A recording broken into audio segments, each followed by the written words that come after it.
I think of it as, at least with like the suicide and depression issue in society, I don't see this as a collection of individual medical issues. I see this as a cultural issue that we are creating amongst ourselves.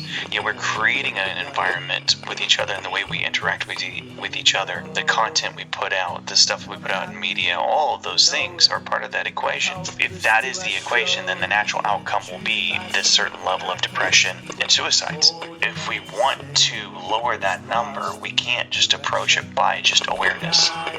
You're listening to Find the Good News, Episode 111, The Butterfly on the Battlefield, featuring Justin Roberts of Echo Bravo Productions and the Do Good web series. Find the Good News is produced by Parker Brand Creative Services, a branding agency that thinks sideways, pushes forward, and gets your brand up. See what else we do at parkerbrandup.com. Tragedy has a way of bringing people together and producing durable bonds, often shaping and directing people to new missions. Over and again, we see survivors of extreme situations and events take on new roles with great fervor, reentering the fray with the resolve to help others find hope as they make their way through difficult times. In this episode, I have the privilege of sharing my conversation with one such individual, former Army Chaplain Justin Roberts of Echo Bravo Productions and the co-host and producer of the web series Do Good. Do Good is a new web series focused on telling the stories of real people and real helpers who put their resources to work for the hurricane-battered citizens of the Louisiana Gulf Coast. As I sit to reflect on my conversation with Justin, it's not lost on me that Memorial Day is approaching, which is also a sign for many weather-weary that hurricane season is upon us once again. Normally, these two things would have no relationship with each other, but the trauma and remaining PTSD of war and natural disaster have come together in a unique way in Justin Roberts and his documentaries. In our conversation, Justin shares candidly the pain and beauty of his experiences as a wartime Army chaplain in Afghanistan and reveals how a meaningful encounter with a fellow soldier, his co-host for the Do Good series, created a durable bond that helped each find ways to find hope again, offering the veterans a clarity of purpose in a shifting culture and an open space to speak truthfully and freely about their experiences. It was clear in our visit and from watching the Do Good series that Justin has found great value in connecting people to something good, something hopeful, something that reminds them of the best side of humanity. Justin even goes so far as to say he's become an expert in finding hope, which he deems critical to his mental health and survival. Considering what Justin and his co-host have witnessed, a microcosm of war and despair that those of us living in safety, comfort, and abundance can barely imagine, it is an inspiration to bear witness as they use their skills to make peace and grow personally, while not deleting or repressing some of the most painful experiences humans can endure. This conversation is a timely Memorial Day reminder that there are servicemen and women right now living in the churn, and many won't come home. It is also a reminder that many of my fellow citizens along the battered and blue tarp-covered Louisiana Gulf Coast are holding their breath, watching the radar, hoping and praying for a reprieve that may or may not come this hurricane season. It would be my advice to watch Justin Roberts right now and his Do Good web series and look for a reminder of that hope, that good news that everyone is holding out for. Now, it's time to forget about all the things that divide us and tear us apart,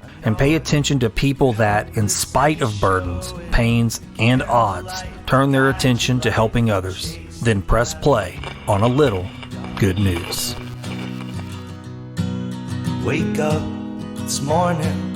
You're dreaming up a story. I can hear the way it's going, 'cause you're laughing in your sleep on the path to your deliverance. And a holy wall of light pouring through your window. Old news, bad news, fake news. Sometimes you just want to shut it all down and get no news at all. With Find the Good News, I aim to change that by focusing on good people doing good work. I visit with artists, educators, civic and spiritual leaders, musicians, business owners, students, volunteers, and everyday citizens who are using their creativity, resources, and talents to bring hope and happiness to their corner of the world. In each episode, I dig into the hearts and minds of my extraordinary guests. We have street-level conversations about relatable things going on in their lives, discover the critical life experiences that shape them, the perspectives that drive them, and the fundamental beliefs that are anchoring them to a path of goodness. There's a lot of news in the world. My name is Orrin Parker, and I'm going to find the good. And I love you just as well. What an odd thing, right? I mean, do good, find the good news. I was like, that's perfect, man. Yeah, that is wild. Someone had sent me your name, and I usually, after I kind of get to a point where I've done a certain number of interviews, I'm like, okay, I'm getting to that point where I have some in the can, and then some more that I'm trying to fill the schedule for the rest of the year. So I usually will go put a lure in the water, and just ask people, go, hey, you know what the show's about. Do you know anybody who fits the bill? And your name popped up a couple of times, and so I said, okay, I'm gonna go. And immediately when I went to your page, I saw your header, and it said do good, and I said, okay. And I went down I pulled the thread, and I found all your other stuff. And then when we started communicating, you were sending me links, and I was like, wow, this is, first of all, timely. We need to talk about this right now, because that's what's going on. And then two, it just in watching your videos and then reading some of your story through your sites, I realize there's a lot of other subjects that I hope we can get into today that I think will be beneficial to people who listen. So what I always start off with, though, is I ask the guests to tell the audience who I'm talking to. That way I don't mess it up. No, that's fine. Yeah, so my name is Justin Roberts, and I'm a filmmaker based out of Lake Charles, Louisiana. My most recent feature documentary was a documentary called No Greater Love, which was about my time in Afghanistan and the lessons that I learned from the soldiers that I served with, namely that behind every act of valor is selfless love. And so we screened that film at the White House, before Congress. It won 11 awards at film festivals, and then went out theatrically and is currently out on Amazon Prime. Oh, is it? It's on Amazon Prime? Mm-hmm. Okay. Well, I was actually wondering about that because I haven't seen it. And once I started learning about it in the last few days as I was watching your other videos, I said, I really need to watch this, but I didn't realize it was on Amazon. So, I have a Prime account, so that's perfect. I'm going to watch it. Awesome, man. That was what I did last. Since then, I've shot 2 more feature films. I have another one about military chaplains coming out this fall. We're in post-production on that right now. And then I did another one about the Baja 1000. But so filmmaker by trade, when I was in the military, I was a military chaplain, Army chaplain. And so, transitioning back to civilian life, that was pretty tough.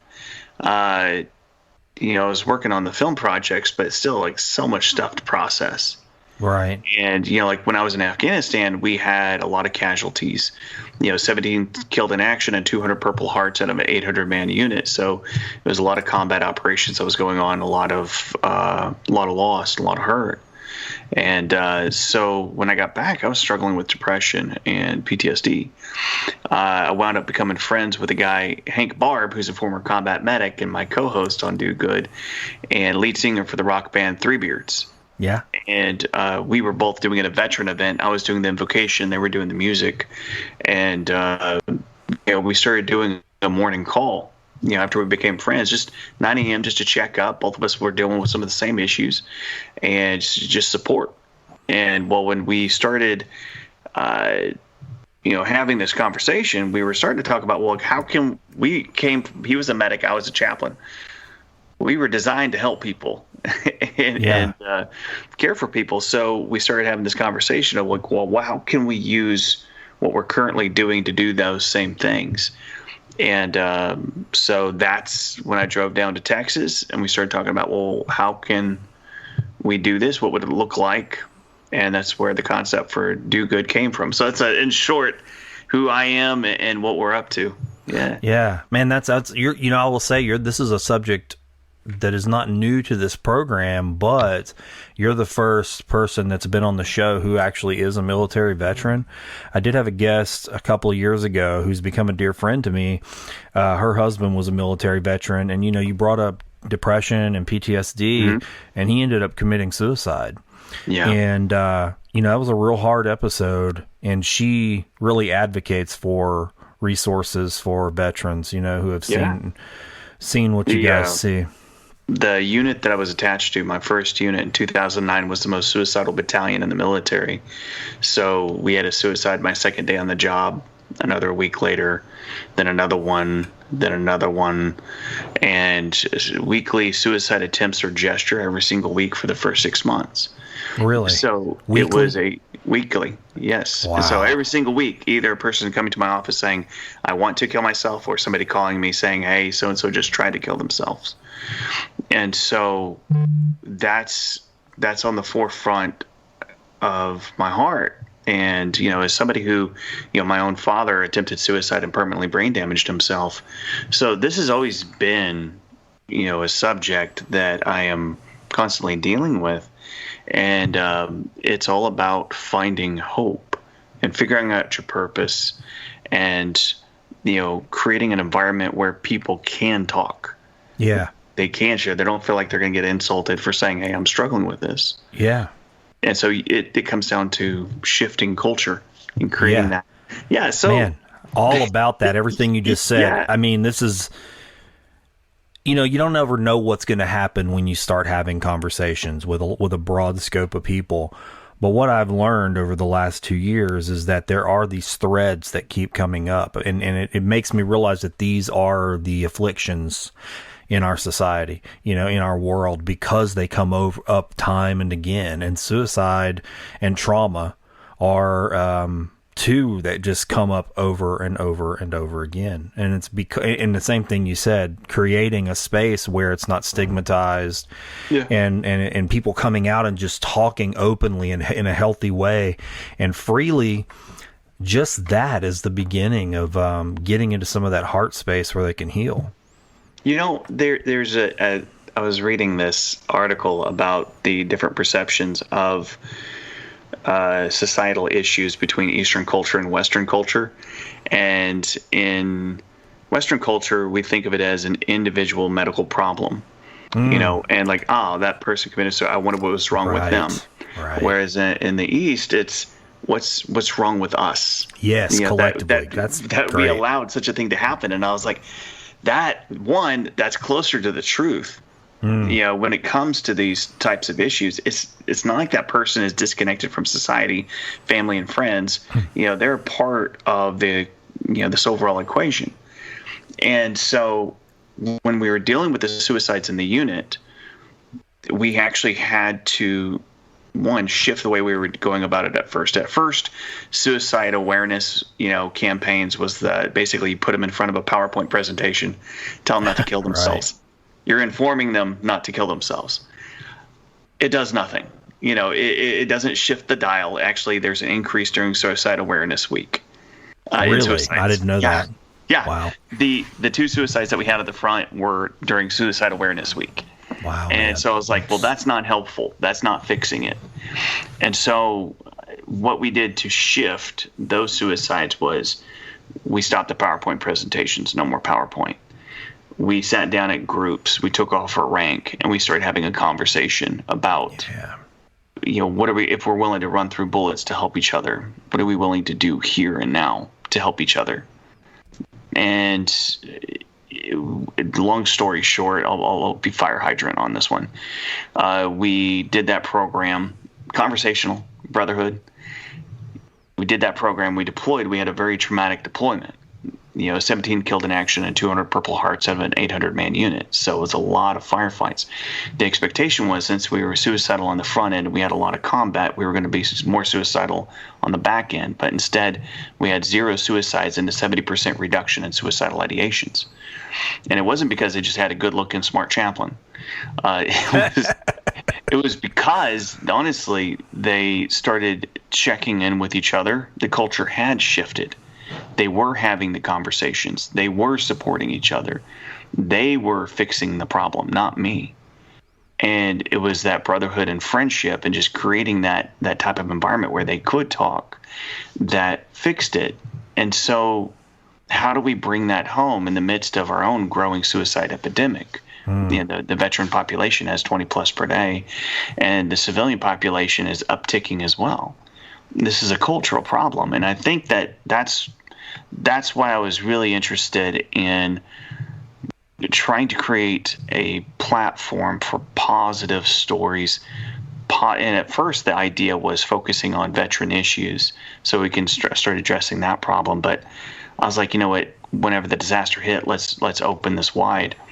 Yeah. And so that's why I dig what you're doing too, man. It's creating positive, inspiring, media. In a world with all of these signals that are really dark. I mean, look, I'm not just. I tell this to people all the time. This show is a part of keeping me healthy too. You know, I mean, you do the work, but I'm sure you're not insulated from the same traumas and afflictions that come at everybody else, right? I mean, you still have your own things going on in your life, the realities of just being here. And, what I found, it has a lot to do with consumption. I started to see that what am I consuming intentionally? And then also what am I consuming unintentionally? Like, what am I just picking up, just walking around through this world? What are the messages? What are the stories? You just can't hide in your home. Yeah. And there's a lot of ugly things to look at. And I know myself, I hope I do to some degree. I mean, I'm almost 50 and I'm going, okay, I know how I respond to those things. Those things, if I'm not careful, I can start tying a knot and making a long string of knots that I just touch every day that are negative. And if I keep pulling that thread, and keep doing that, it's going to lead me into a place where I'm no good. I'm in a bad, unsafe spot and dangerous to myself. So I go, okay, when I have these conversations like I'm having with you, they literally help me. Like just that one, they help one person I know, and that's me. I mean, it really does give me hope. Every time I leave these conversations, I go, oh, it's like a breath of oxygen, just clean air to my soul. I get reminded that there's people like you out there and all these others. And I just go, okay, that's hope. That's a positive knot I can tie, and, we need more signals like this. We need more like what you're doing. We really do. It's like, I think of it as, at least with like the suicide and depression issue in society, I don't see this as a collection of individual medical issues. I see this as a cultural issue that we are creating amongst ourselves. We're creating an environment with each other and the way we interact with each other. The content we put out, the stuff we put out in media, all of those things are part of that equation. And so if that is the equation, then the natural outcome will be this certain level of depression and suicides. And so if we want to lower that number, we can't just approach it by just awareness, because everybody's pretty freaking aware that it's mass depression and there's a suicide problem. Like, raising that awareness doesn't necessarily fix it. It's like coming across a guy who's was shot and bleeding on the ground and saying, everybody, he has been shot. We need to talk about him being shot. The guy's still shot. He's bleeding out. We need to talk about this. Like, no, you got to focus on the solution. And let me see if I said, don't think about the pen. Don't think about the pen. Don't think about the pen. What are you thinking about? Right. The pen. All of your energy is then drawn to that. And so, the way the military for the last 20 years was approaching the suicide issue was saying, don't think about it. Don't think about it. Don't think about it. Everybody's thinking about it then, and then you have an uptick in it. Yeah. So the solution is really the antithesis, and the antithesis of suicide and depression is purpose. What is your purpose? What are you driving toward? What are you passionate about? What are you excited about? And if you haven't figured that out yet, then your purpose is to find your purpose and drawing that energy. And so it's purpose and fellowship are the antidotes. There was, and I'll be brief on this because I could talk about this subject all day. Man, don't governor yourself. I'm okay. Let's just let it flow. Well, so there's this great book called Man's Search for Meaning by a guy. I'm familiar with it. Yes, yeah. And so in it, like, for the audience who's not tracking, in it, he's a psychiatrist who was Jewish during the rise of the Nazis in Germany. He was picked up, arrested, thrown in the concentration camps, but he was allowed to live because he was a psychiatrist and a doctor. So they wanted to utilize his skill set. So he's sitting there in the concentration camps, though, and he's watching as the other Jewish prisoners and people who were just in the concentration camp, they were falling into two different groups. You had some that were becoming more animalistic, murdering, cheating, lying, stealing, basically taking an awful situation and making it even worse. And he was watching that play out. And then on the other side of that, you had people who were becoming more hopeful, more helpful, being good to one another, even be willing to sacrifice their lives for others. And he watched that play out, and he was asking himself and asking them, what's the difference between these two groups? And the first thoughts are, well, maybe it's like a religious thing. And it wasn't. You got Jews, Christians, whatever on one side and on the same side as well. Then he thought, well, maybe socioeconomic background. Well, you had rich and poor before on one side and on the other.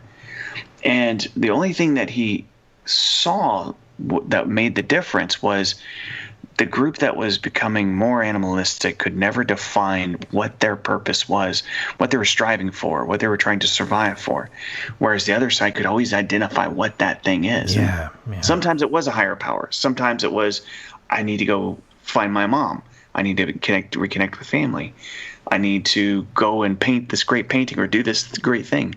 They could always identify, though, what that purpose was. And so he wound up, founding logotherapy, a major branch in counseling psychology. And if you go to counseling now, you're probably going to get logotherapy. And so the principle of it is critical. And that is the antithesis of suicides and also an incredible cure for depression. It's I'm not going to say it's a fix-all for everything, but it gets you, if you have a why, you can overcome almost any how, is one of his famous quotes. And so it really does help. And so that's what I'm passionate about with this series. What we're doing is we're finding the inspirational and hopeful stories. And this is kind of going back to do good. Hopefully my rabbits are chaseable. Yeah, oh yeah, we're on it. We're on it. Yeah, but so, when I went to meet with my buddy Hank, we were talking about, well, how can we, basically reignite our own purpose and to lift ourselves out of this funk. I get this. I do. Yes. And so at first, like the idea was to call it the good stuff, because I was like, well, that's like a good like alcohol double entendre there. Yep.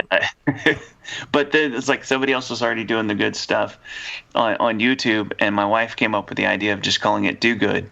And I was it's so interesting, these stories about where we get the names. I ran into a similar thing. I was going to just call mine Find the Good. Yeah. And the domain, I couldn't get the domain, and it was taken, and there were things that people had started and kind of ghost towned, like was dead, but I really couldn't acquire it. So I said, well, the domain .news was available, and I thought, well, if I just change the name of the show to Find the Good News, then I can get the domain findthegood.news, and it all works out. And so it's funny, though, how you land, you do what you can with what's available. Yeah, and I, as on branding wise, I was like, well, that's even simpler. And it's like, and it worked with our model as well. It's like, so what we were trying to figure out was most of the organizations right now in the middle of the pandemic, most nonprofits haven't been able to do fundraising. A lot of people were financially impacted, and so they don't have the money to donate. But plus also, those organizations couldn't do in-person fundraising for over a year. So that shut the doors on a lot of these nonprofits.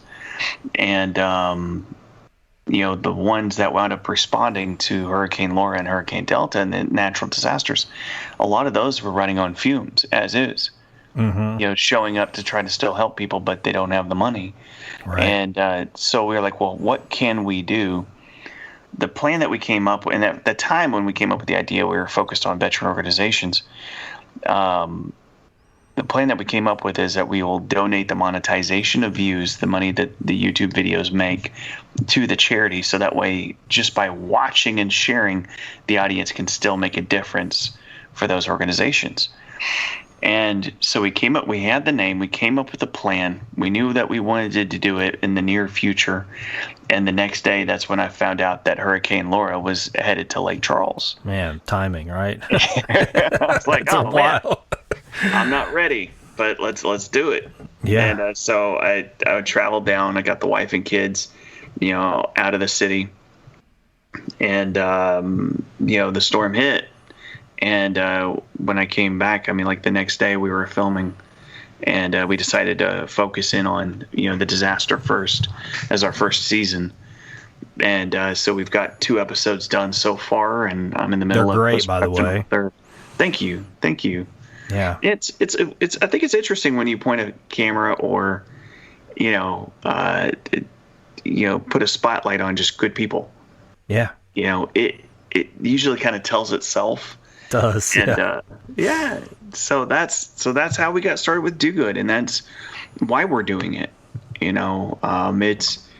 want it to make an impact, make a difference, but also for people to connect on something that is good and inspires you, makes you actually feel better. Yeah, that's right. And that's a hard dance, right? That's a balance. That's one of the things I've discovered and I've tried to commit to, is that we do kind of have to walk into, and your videos are a testament to this too, I would think. You have to walk in, and I say it this way all the time, you have to walk into the cave, and it's dark in there, mm-hmm. and it's covered in, the walls are covered in things you're not sure what they are, and you're just feeling your way around, and that's scary for almost all of us. And we just don't need to stay there. We have to go there, but we have to light the lights on the way out, for the next people. And your videos are in that category to me. Those subjects are hard. The one that I just watched, your most recent one about the lady that was living in her car, that was hard enough. But, in that video, the thing that hit me the most was the loss of her son. Yeah. Because we lost my father-in-law during the second hurricane to a heart attack. Geez. And it was, it reminded me of a conversation I had on Holly Beach many years ago. I think that's the first time I ever heard your name. This is the strangest intersection. It didn't even occur to me till just now. I was out there filming, taking photographs for the Convention and Visitors Bureau. We were doing a campaign for them. And I had went out to Holly Beach with a couple who had volunteered to be the models for this Holly Beach photo shoot. And while we were doing the photography, they mentioned your documentary. I think they may have, I don't know if they were friends with you. I can't remember. It's been a lot of years, but they mentioned your documentary, No Greater Love. That was the first time I'd ever heard of it. And out of sight, out of mind, there's so much mm-hmm. going on. It didn't come back in front of me again till recently, but I do remember that day. But I ended up getting stuck in the sand out there, and I had to call the sheriff's department to come pull me out. And while I was out there, they came, and there was another gentleman out there, and we got to talking about Hurricane Rita. Yeah. And he said something that just stuck with me, and I never thought I'd be living it, But he said, yeah, there's a lot of victims. He said, but people don't think about the victims of that storm that came after the storm. Yeah. And he said, my dad was one of those. He said it was just too stressful. He was too old. He was having to do the work of a young man. There were just so many things to deal with mentally, emotionally, and physically. He said, and one day he just had a heart attack. He said, and I will always tell people that I consider him a victim of the hurricane. Yeah. And it broke my heart that day But then all these years later for that to happen and to go, I consider my father-in-law a victim of, these hurricanes. I really do. I mean, it was because he wouldn't have been doing that level of work and that level of stress. I mean, granted, I'm sure there's health reasons. You can't, I know that's a part of it, but at the same time, I just know that was a factor. And so when I heard that, watching that video, major factor. It just hit me. I was like, gosh, how many people lost? I mean, he was in the car. He was living in the car with her, right? I mean, I was like, gosh, this is just so hard to go into, right? And that leaves a mark on somebody's life. I mean, that just, that's a trauma. It is. And it's like there's a fine balance that we have to do, like with this type of subject matter, because like and that's hard in the editing and the writing and also your own personal experience of it. And what I do is I just try to share how I'm processing it. Yeah. And I have, for survival reasons, I've become an expert in finding hope. Yeah. Because like, my grew up, my dad was a drug dealer. It was a tough home situation, and abuse of all that awful stuff. And then I went through the military experience, which was trauma upon trauma upon trauma. And then I get out and I'm struggling with depression myself and all those things. And then, my home gets destroyed, my office gets wrecked, lose my car. And I was like, at this point, I'm like, we're good, man. It's weird. Like the way that you perceive this stuff, if you actually shift yourself and shift your paradigm, then you don't become depressed when this kind of stuff hits. You become hopeful and you start. So I say all that with like the stories and the way I'm approaching them too. It's with that same type of attitude that, it was awful what happened to Christine. And it's awful what happens in this life. It is there's a quote that she said, I think it was like, it's a tragic but beautiful thing, this life. And it's you're going to die. You are going to die of something horrible. But there's so much beauty in between now and then. And there's so many amazing things. And so it's trying to grab a hold of it. So like with this episode, what I thought was just so beautiful was her attitude and Miss Leanne's attitude. They were just champs. Yeah. They were positive. They were, yes, it was tough. And yes, it's absolutely tragic, but hopeful in what God is doing, hopeful in what the people around him was doing, and just so grateful for Becky stepping up. This amazing woman who, she has 3 disabled children, 2 adopted, and all of these other people that she's taking care of. What a hero. And just the hope that she gives you. And like when I was talking with her, I was just trying not to start boo-hooing myself. And you just hear me snotting in the camera. Right. I was trying to compose myself, but I was like, it's difficult because it reaches into your humanity, the best part of you. What a beautiful person. And it's like, so I walked away from that episode. I was like, I wasn't expecting, I knew I was going to interview Christine. I wasn't expecting to meet Becky and Miss Leanne and find out about their stories. But when I found that out, I was like, this episode that was going to be just a 15-minute thing focused on the Cajun Navy, I was like, we've got to tell these stories now too. And because that's where the hope's at.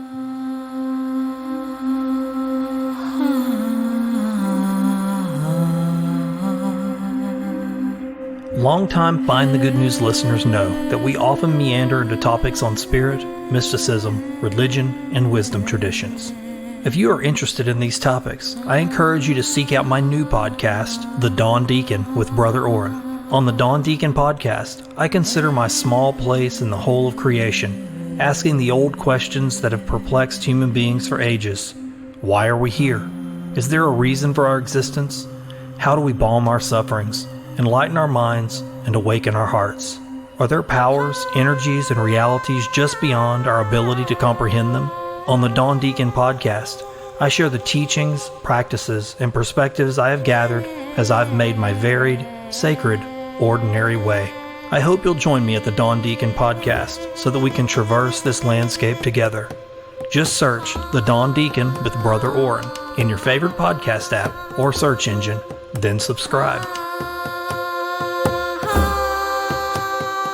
I mean, one of the things that just hit me in watching your videos is the expression that people aren't paying attention to this area, you know, and that there's no help. Yeah. The level of help that people expect there to be. And I think you touched on that earlier in something you said, you know, is that everything has been sort of stressed to the seams, you know, this past year for resources. And I think this is just the wrong time. I mean, these storms hit and you've got just a lack of resources and manpower on just about every front, you know, in this country.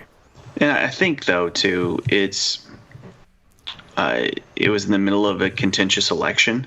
That's true. And as a country, it was a conversation. The other conversation was so much louder, and nobody heard us dying in the corner. No, that's absolutely true. It's a signal to noise ratio situation. I totally agree. Yeah, it's like the press didn't really want to talk about it. It's like and I don't want to blame the press and the media, but they were getting so many more hits on the arguments in the election that we lost 2 American towns. You know, population was devastated, wrecked, and decisions were made. You know, as far as like what stories to talk about, and this didn't get the top. But and the struggle of that is that we will spend far more time on gossip and controversy than we will the actual needs of communities and the American communities. And, you know, I don't want to just gripe about it for us. You know, it was tragic for us, but if this is the way that we operate, then, you know, gossip and scandal and controversies is going to take front stage while the next community gets hit and the next community and the next community. Right. And so is that really what we want to do as a country? Is that really how we want to operate? Yeah. And the press always has the ability to focus the spotlight. They have that choice. It's just a question of what is best for communities and society.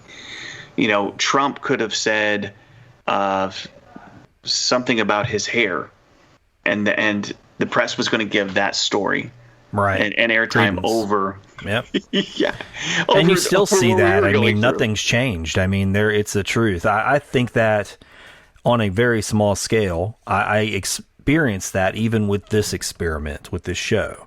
Yeah. You know, I can, if I post something that's even borderline negative, about as negative as I'm willing to be.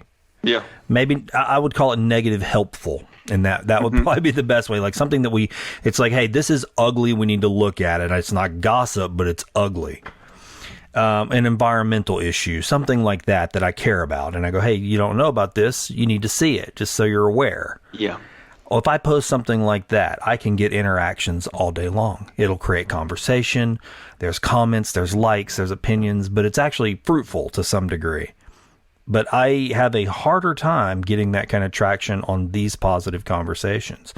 And it can be almost depressing in itself because you're going, okay, there's a lot of energy and time, you know, and passion that you put in, and you have to, there have been times it's ebbed and flowed over these last 2 years where I've been, you know, is this the one where I lay it down, you know? Is this the one where I go, okay, look, I'm putting too much energy into this, more energy and it's not making the signal's not getting out there. But then I have a conversation, you know, like this one or in the guests, and it's like an invigoration. I'm going, oh, but what if one person, you know, stumbles upon this conversation and they hear it and it actually does give them hope. It gives them some perspective, you know, or there's something that they take away that gives them a shift. I think it's an interesting thing. Like it's a relationship between the media and the depressive cycle that we've created. The media is pumping out angry, vulgar, tragic content because we eat it up, and like we're built to be constantly looking for danger, like evolutionary. Yeah. We were designed to constantly scan the horizons looking for the next thing that might kill us. Yeah. And whether it be, tales of an army, about to charge in, or there's a lion out in the woods, or things like that, that kind of information is what our brain is constantly scanning for. And, I think what we've done is we've created, we're a part of the cycle as an audience as well.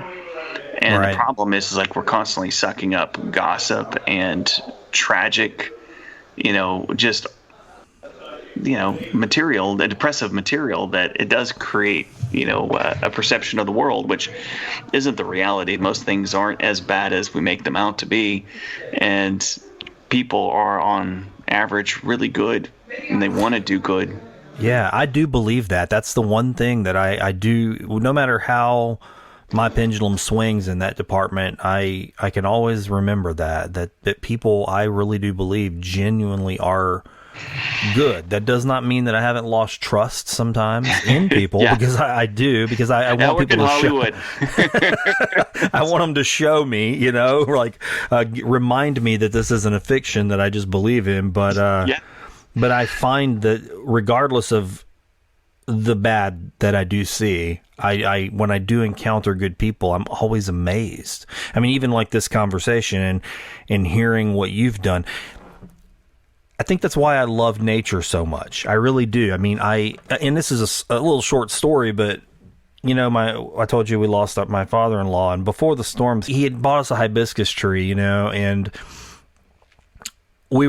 when he passed away, that tree took on new meaning. I was like, oh, well, as it grows and blooms each year, we'll know that, it's something that he left behind that our kids will get to see grow. And it's just a reminder of his life. And it survives the storms, it blew over, but I turned it back up and tied it off, and it was growing again. And I was like, well, that's good. It made it through, And then the ice storm came, and it was bad. Like the whole thing, it was just, I kept thinking, oh, it's going to bloom. And I kept clipping it back further and further, and it just wouldn't bloom. And so it was a little sad. I mean, I saw my wife going out there, and she would sit by it, and I knew she was just hoping, especially when spring came. She was like, I just want to see one little shoot, one little leaf, to know that it's going to make it. And weeks started going by.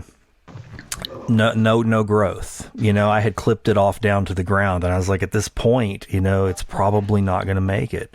So I went and bought a new hibiscus tree. I dug it up and I put a new tree in the ground, and for her, just so there was something growing there.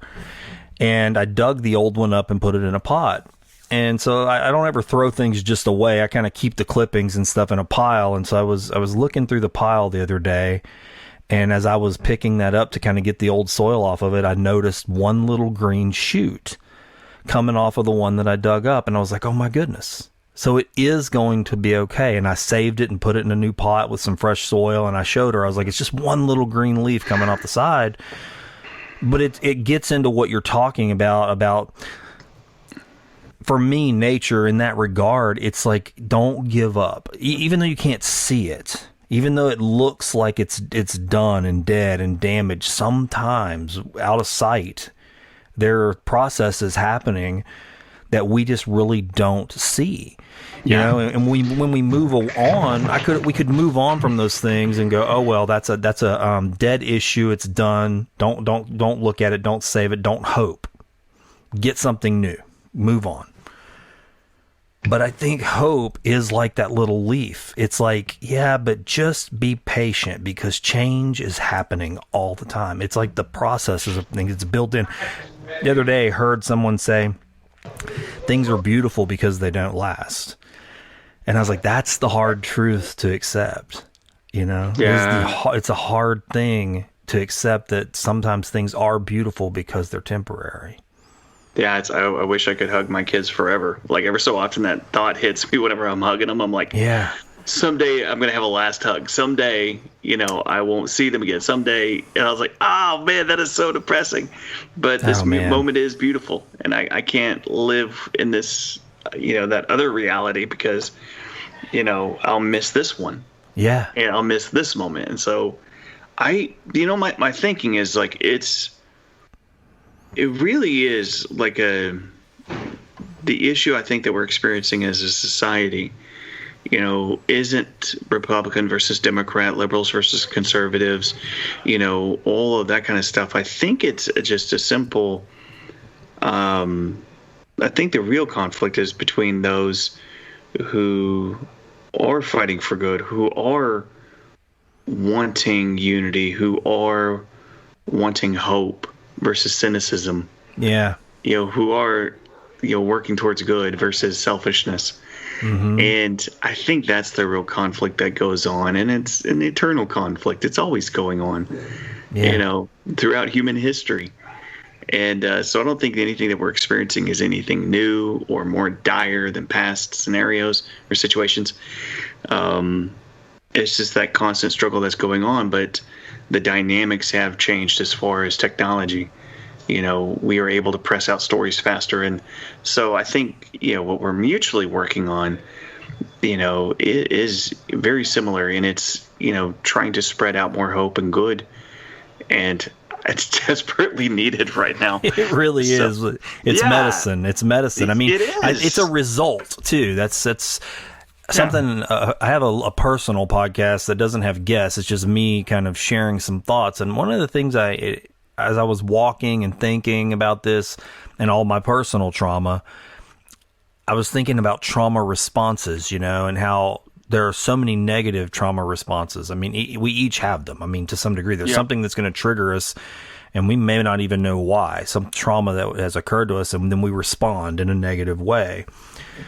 But I got to thinking about the positive trauma responses, and it's like, there are such things as positive. I do things that come from bad places, and I would say this show is kind of like that, right? I mean, it's like leaning into the wind, when it's blowing on me and going, okay, I'm going to walk through this, and it's going to be something good. I'm going to carry something with me. One of my guests he was talking about the Shamanic Cycle, and he talked about drug addiction because he was a drug addict, and he said, in their culture, the Shamanic Cycle is, you move into what they call the underworld or something dark. He said, but the shaman goes into that dark place and he carries out medicine for all the others in the world who are going to be going through what the shaman has went through. And he compared his drug addiction to that. He said, that was my cycle. I had to go down into that place, and I'm luckily, he said, he survived it, but he learned so much by coming out of it and bringing that to the world. And I thought, that's such a good map for me. It helps me to remember, like, or maybe even culturally in our community, when we see these hurricanes, they come through. We don't know when the next one will be, but being willing, as you said, to not lose hope, to go, okay, we may have to go into this dark place. We may have to go into this underworld, so to speak, but we can rise out of it. And that's what I'm seeing in your videos too, that cycle. I mean, that's exactly the cycle I see, and especially in that last one, I'm like, there's the healers, the helpers showing up right after the underworld experience to bring hope and light. Well, it's like the way that I process, or the way that I work on the films, my thought process is, I'm still a chaplain. Like, and chaplains, it's not about beating over the head with my own theology, right? But helping, the saying is to bring God to the soldiers and soldiers to God. And so the majority of what I did as a chaplain was pastoral counseling, and then just coming alongside people in the midst of whatever they're going through and trying to help them find hope and healing. And the way that I structured the first film, No Greater Love, you have your typical hero's journey story structure. My second master's was actually in writing. media arts and communication with a focus in writing. So, you have your typical story structure that you put into the film. What I did to undergird it is I also used the counseling model, particularly the crisis counseling. So that way you talk about the trauma, what happened. Then you talk about, well, how did you process it? How did it impact you? And not pulling away, actually being honest about it. Here's really what happened to me. So like whenever you watch the film, you'll see all different kinds of combat trauma that these guys went through. One guy getting shot in the head, then falling down a mountain 10 stories, just rolling down it. He survived. Other people getting blown up, wounded, things like that. It's tough. If you want to look at war, here's what the truth is. Here's the reality of it. I'm not pulling the punches on that. Here's the actual trauma. I'm not showing a bunch of, I could have shown much more graphic footage. Didn't need to. But talking about that and then seeing how they process it. But then, how it impacted them is the second phase. And then the third phase is, how did they find hope? How did they push forward? How did they move on? The guy that got shot, got in the head, it knocked him out, didn't penetrate his skull, and he rolled 10 stories down a mountain. 6 months later, he came back to us in the middle of the deployment to lead a platoon in one of the largest operations in the Afghan war. Wow. That's incredible. So it really is. So, it's strength, resiliency, but how did he do it? Where does that come from? Like, where is that spring flow from? Yes, and it's in large part, he came back because he just wanted to serve his guys. He was willing to clean toilets. He was willing to do whatever job was necessary or needed. He was there to serve because he loved his soldiers, the guys he was with. That's why he was fighting to come back. He was lying to doctors, did whatever it took to come back because of love. And so if we want to get to the core truth of who these people are, that's who they are. And it's like, the idea that they go out to hate or they sign up because they just want to kill something. What leads them towards those courageous actions is always connected to love. And so when it comes to like these types of films, what I'm doing is I'm trying to embed the medicine into it. And it's the same thing with the Do Good series. I'm taking the same style of approach. It's like we have the story, but who are the heroes? Because if we can process that ourselves, and one, we're learning about what is the damage that's happening in our own country. But two, who are these amazing people, and how can I actually come alongside them? How could I take part in this, whether it's in my local community, what I'm personally going through, or actually getting involved in this particular story. Yeah. And so I think if you want to mobilize more heroes in this country, we have to tell more heroic stories. If we want more good in this country, we have to talk about more good. Yeah, no, I agree. We need to share the good news. We have to. It's true. We really do have to do that. We have to elevate those things above the things that are being celebrated right now. Yeah. And that is difficult, I think, for people to do because, as you said earlier, it is so addictive. It's like bad calories. I mean, that's the best thing I can think of. It's like, I shouldn't eat this, but gosh, it tastes so good. And it's so temporary, that feeling of hate and vindictiveness and spite and us versus them and all of that stuff that poisons us.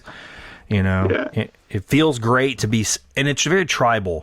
I watched this science fiction show called The Expanse, and there was an episode particular. Do you love The Expanse? Yes, that was a great show, and there was one episode where he was talking about tribal society and how when the tribes are big and they start getting smaller and smaller, that's when you see a lot of problems. And I was like, but he's talking about us right now. I mean, we're getting into these tiny little us versus them tribes, and it feels great to be accepted. Like I'm in the group, I'm in the club. As long as I adhere to the thought patterns and the behaviors. Yeah. But it doesn't help us figure out who we are really individually at all in that regard. We're just adopting the robes of another, the tribe. And I wonder, it's like through evolution, I think we're built to need tribes. Like, we need to belong to a tribe, like a collective that's larger than a family. We need a family, and then we need a group that's a little bit larger than that. So what's weird is you have guys who come, when they leave the military was their tribe often. Right. And then they get out, they're like, well, where's my tribe next? And so that's how you had the biker movement. The biker movement was a lot of veterans who left the military. They were struggling with a bunch of, Vietnam guys, struggling with a bunch of issues, detached from society. So they started that tribe. But you get guys bowling, golfing, everybody kind of takes on a thing. Yeah. And it becomes their mini tribe. But some people, it's politics. Yeah. And us versus them, like I'm a liberal or a conservative. Yeah, adopting some kind of banner of some sort. It was so funny to me. I have I have a bunch of conservative friends, prior military. So I've got that group on my Facebook group. And then I work in the Hollywood industry, so I've got a bunch of liberal friends. Right. And they're both of what they're saying is popping up on my Facebook feed so you're at the getting same time. Two streams. Yeah, that's interesting. And it's weird. It's like they don't know each other. But, and it's so odd to me because, like, they make so many assumptions about the other side, but really they're not that different. They have just a differences on a few opinions, but more, they're both good people. Both sides. They both want good for this country. And it's become so, their assumptions on each other is just so toxic, though. I totally get it. Yeah, I totally get this. I had an experience, a real tiny personal experience recently. I had put a roadside memorial out for my dad, and out in the country at a place that I know he liked. And I was out there putting a Marine Corps emblem on it, and a guy stopped. Nobody ever stops at roadside markers, but I guess because I was parked near it and it was something that hadn't been there very long, he must drive that road. Yeah. And he pulled over and he got out of his car, and I just was like, oh gosh, my distrust like kicked in immediately, Yeah. And I've got like free Tibet stickers and camping stickers and like a Biden-Harris sticker on the back of my truck and all this, like it's 1984 and all this kind of stuff. I mean, it's just like that's what's on my truck. And he had like Trump stickers and come and take it, Mullen Lob stuff all over. And I was like, oh, he's coming over here. He had a Make America Great Again hat on, and I just had to get over it. Like I did. I'm not going to lie. I went, take a deep breath. This is just like triggering you because of everything that you've read and everything that you see. I mean, I had to have that conversation with myself. Yeah. And he walked up to me and he said, do you know this fella right here? And I said, well, that's my dad. And he was like, well, me and my wife were driving by and we saw the American flags on there. And I said, so I wonder who that fella is. And something must have happened. I said, well, I just put a plaque on there. And we got to talking about my dad and Vietnam. And he was like, so you grew up out here? And we just had a conversation about the road and the country and the pasture. And he said, yeah, so that's nice that you did that for your dad. He said, I wish all kids would do that for their parents, do things like that to remember them. It was just a real civil, sweet conversation. We shook hands and he drove off, and I was actually at the end so thankful that he stopped. Like it gave me an opportunity to talk to somebody about my pop, and share some things about him and like his life with somebody. And I thought, well, isn't that the point of a memorial anyway? I mean, isn't that what I wanted? Yeah. It's not decoration. It's like a place to remember somebody. And if this guy hadn't stopped, I wouldn't have had that opportunity. So he was covered in banners and flags that weren't my banners and flags. But in that moment, none of that mattered. He didn't treat me differently, and I didn't treat him differently. And I thought, this right here, if I could just put this in a bottle and throw the rest away, this is what I want. Like, this is humanity. This is the best of us right here. What I saw, and I said it in No Greater Love too. It's like, I understood America so much more on the mountaintops of Afghanistan than I do here. Because you had people from all different kinds of races, backgrounds, and religions, political creeds coming together for something greater than themselves, and even be willing to die for one another. And so what I thought was so interesting, like over there, what is a scandalous joke or a political fight over here is just a joke over there. Interesting. And the filter is off. They don't care, because the thing is, at the end of the day, they know that dude will die for them, loves them enough to die for them, that if they get shot in the middle of a battlefield, that guy is going to run over there and try to drag him out because he cares. And once you know that person sincerely loves you to that level, politics, religion, race, all those things become just a joke. Yeah. It's not important. It's all of it. It's just your preference or who you are, but it's only skin deep. Yeah, I love that. If I truly love you, and you know that I love you, all the other stuff becomes stuff we can actually talk about then. Yeah, it's like that's the root, right? Like that's the tap root. And that's the most. What I love about this country is we are so diverse. It's one of the most beautiful things, because we are one of the most diverse places in the world. And so we have all these conflicts, but the most American thing is all this diversity of ideas and diversity of race and religion. And that's what makes us American. And when we actually love one another and are willing to serve and fight and die for one another, that was the most American thing I've ever seen. And that made me proud to be a soldier then. That made me just, patriotic, I think, in the best sense. And like, because I was so proud of that and witnessing that and seeing that.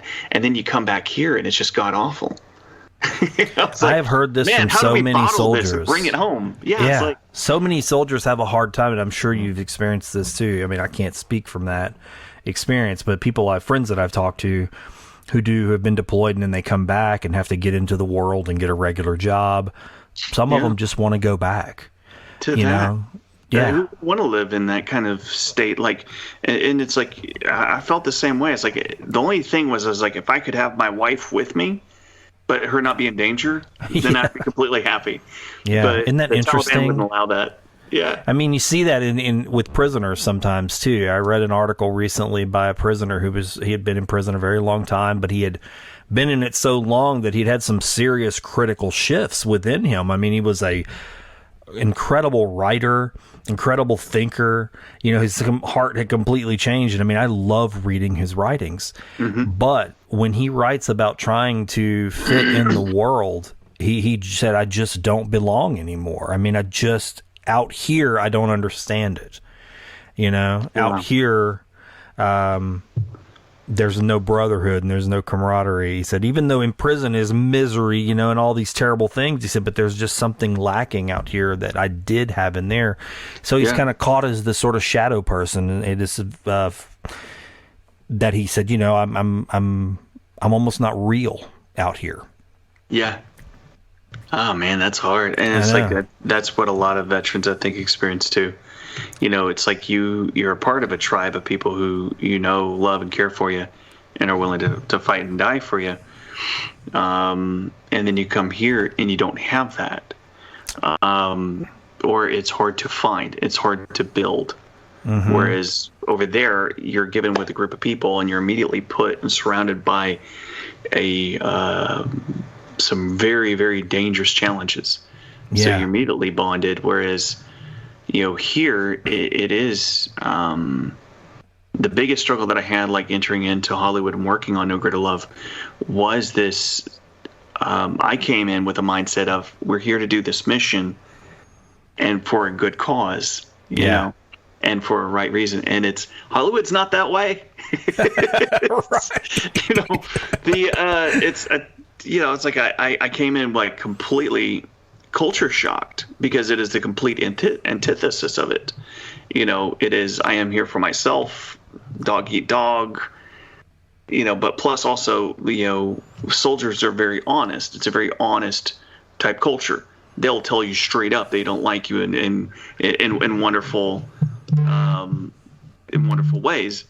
And whereas Hollywood, it's very deceptive, and someone will tell you something to your face and you'll believe it, and it's like not that way. Yeah, it's not honest communication, and so two opposite cultures, and so I went through just a lot of struggles going through that, and that's a more extreme a part of American culture, but it is a culture shock leaving that type of environment and readapting to this. But I wish that, I think the solution of what America needs is actually a little bit something closer to that. It's an amazing feeling to be in that type of place, and you feel it's like something that your soul needs that you didn't know.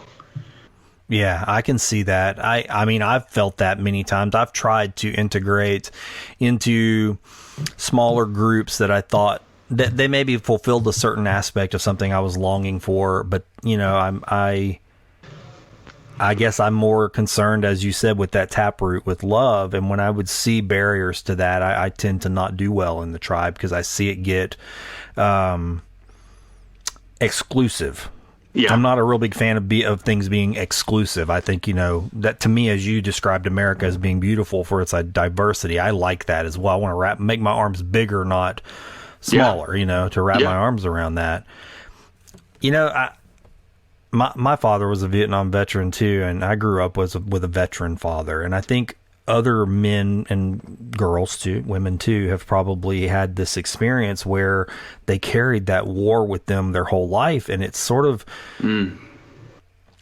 I didn't know my dad as a young man, but I just have to imagine, based on things that I experienced with him and things that other people have told me about him, that war was a critical shift for him. When he came home, he really never did fully fit back into this world. The way he was before was not the way he was after. And I remember even his language, and it haunts my mind, even because some of those lessons weren't really for me, but you carry the words of your parents around with you, and they're lessons in you sometimes, even if they're not part of really who you are. And there's things that I saw him, the way he would behave in certain situations, that some of the heavy-handedness and the aggression, a lot of that I know was just a battle mentality. He carried a us versus them battle mentality into just about everything he did. But one thing I will say, and I appreciate this even more about him now, was his directness. And you touched on that. Like, he would not, there was no extra. I mean, if he was, when he was in that mode, what was coming out was true. And I didn't have to doubt that. Yeah. And it was, even if sometimes it was ugly, it was pure. And I could appreciate that, and now I can appreciate it even more, because I sometimes would rather something pure, even if it's not soft, I think that's the what is it, like the ghosting phenomenon that our generation is known for now, where people, it's like they don't tell you no, they just ghost you, and it's a Hollywood no. It's like the way they say no in Hollywood, they just don't respond. I didn't know that. I like that, a Hollywood no. Yeah, and so I was like, that I miss the military, because they would just say no, we don't want to do that. Yeah, and it's done. It's done. It's okay, great. Yeah. And I have so much more respect for that, because like this constant tiptoeing over people's feelings. In truth, people would much rather have directness, I think, and it just at least knowing where they stand, because the people who ghost, I don't think they want to be ghosted. So it's do unto others type of thing. But I loved the culture, in the military, and but there is I think that struggle, like for a lot of veterans coming home. We think about the veteran experience and what they're personally going through. What's not often thought about is the families. And my grandfather was a World War II veteran, World War II, Korea, and then Vietnam, the beginning of Vietnam, the end of World War II. Yeah, and so he was a big reason why I joined. Well, he came back with a lot of issues as well, and that affected, his kids, and then the kids' kids. There's a blast radius. And so it really does. The war shapes us, even if we didn't go. Absolutely. Yeah. Absolutely. One of my guests I talked to several episodes back, he's a Vietnamese Buddhist monk. And so he was a child. He was 5 years old during the Vietnam War. And it was so fascinating talking to him because he started talking about the Tet Offensive and how all the evacuation preparations they would have to do in the middle of the night and drills and just the terror of it all. And I'm just in my mind, as he's telling me this, I'm going, I remember my dad telling me about being at Khe Sanh and the foxhole and how bad it was. And I'm going, this is such a juxtaposition. I mean, here's this child. I'm hearing this story about how this war affected a citizen of Vietnam. Yeah. And then I'm hearing my dad. I remember my dad's stories. And now we're in this sort of node moment where I'm talking to this man. And we got to this subject, the subject of trauma. And we really started thinking about how trauma's migratory. I mean, so much of it in his life, you know, he was talking about how his father was a refugee from China, you know, when the communists take over. And so his father was actually a Chinese child who was brought into Vietnam. And so it's like, wow, this migrated from one war to another, and now he's in America. You see what I mean? It's like he wasn't in the war, but yet the war is affecting his life. It's exactly what you're talking about. It's just sort of these ripple effects that go out.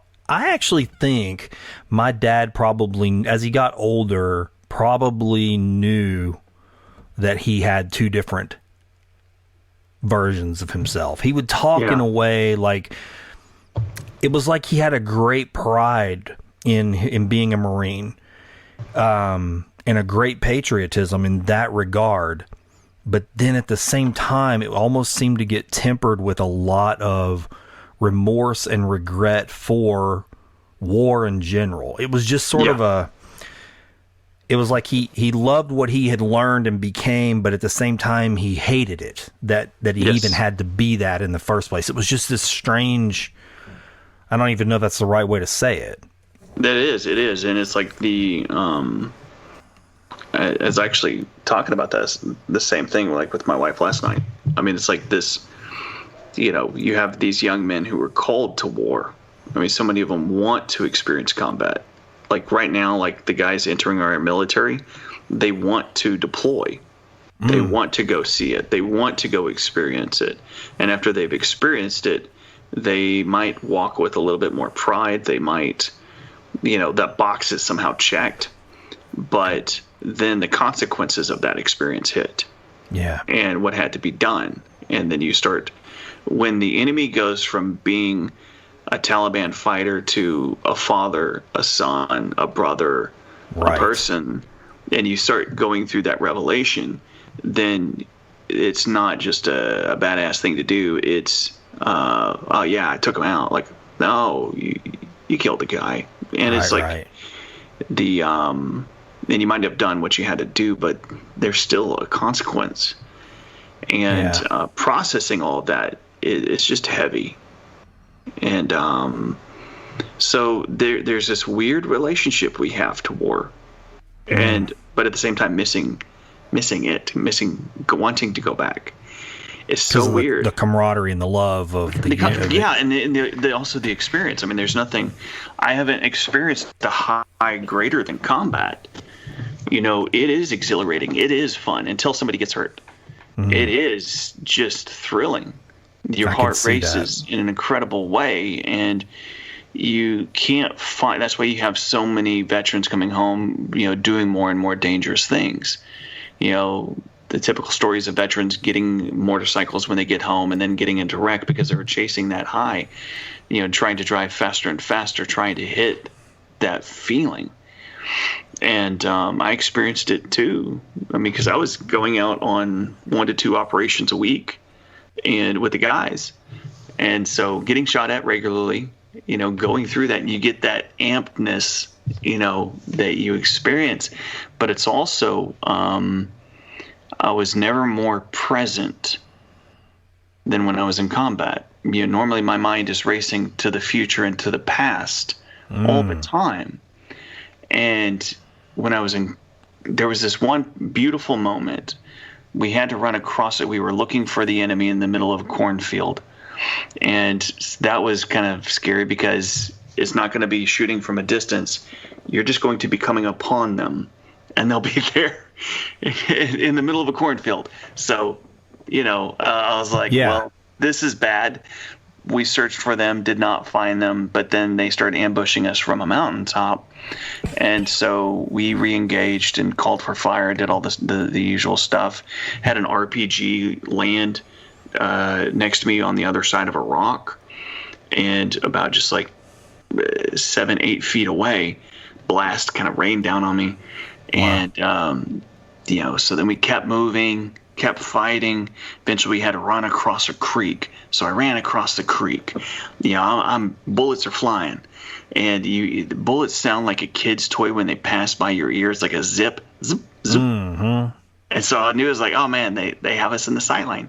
And so I got to a fighting position and got to the other side of the creek. Well, there was this little waterfall, just a little bitty waterfall.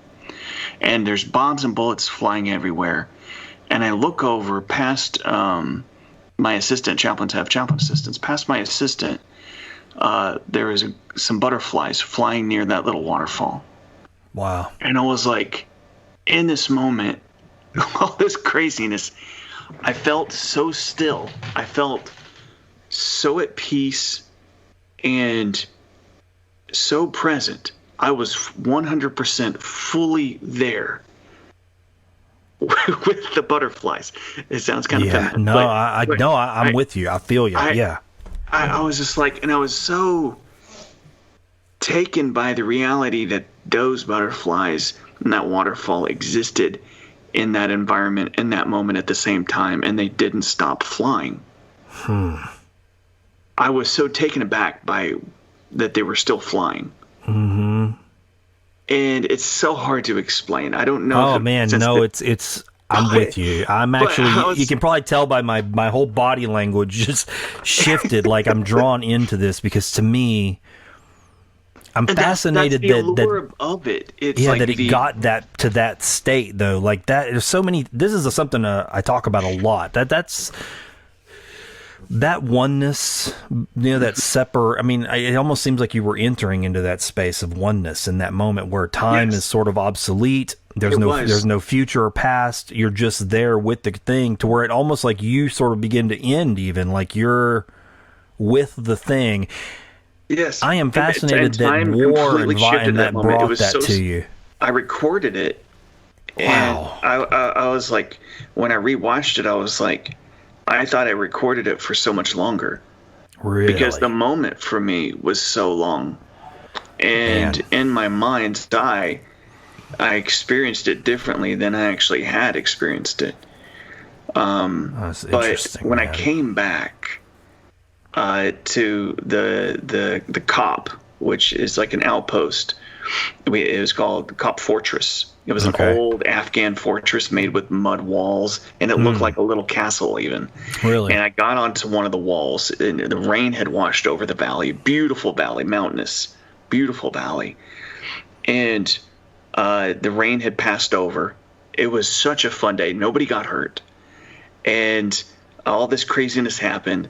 And then so I went up to the top of that fortress wall, and I looked over the valley, and there was a double rainbow over that. I'm not making any of this up. A double rainbow over the valley. And I was just in cloud nine. It was just an experience that I was just in another place. And I was just felt so alive, and I felt so at peace, and from everything I had just experienced. And so I recorded myself talking about it, because I was like, man, I just trying to put it into words. And then I was like, it was one of the only videos I ever deleted. Oh, really? Mm-hmm. You deleted it. Does it exist still? No. Anywhere? No. Wow. Because I didn't know if it would make sense, and I didn't even know if I wanted to share it. What year was this? 2010. Man, I would give anything to be able to see that. And it's I like mean, I have the footage and I have all of that stuff, but like to hear what you said in that moment, that would be a really interesting thing. I mean, just to hear you describe it now, I mean, it's elation is what it sounds like. It's like oneness and elation, like something spiritual. I mean, just it was, and it's like it's so. We think of war as just this awful thing, but it's a human experience like anything else, and like it's the greatest highs and the greatest lows, wrapped up in a short, violent event. And it's weird. It's like we have a very strange relationship to war. And so that's why it's so confusing. And so many veterans coming home, they're confused by this too. You feel crazy for wanting to go back into that experience. You feel crazy for, because like whenever you tell, other people about it, they're just like, oh man, but it's you got to get it. Yeah. And it's like, so that's the kind of stuff. I mean, like that's, my second film was about a group of combat veterans. I'm in post-production on it now, but it's about guys from SEAL Team 6, Delta Force, Special Forces, Army Rangers competing in the Baja 1000, which is the most dangerous off-road race in the world. You're guaranteed to get into a wreck. You're gonna it's gonna be rough. And as one of the Delta Force guys said, and this guy captured Saddam Hussein, he said this was by far the most difficult thing he'd ever done. Wow. This race. So it's extreme. Wow. But why it's like, how do you come home from all those combat experiences? A lot of the guys will start going back into these kind of adventurous things.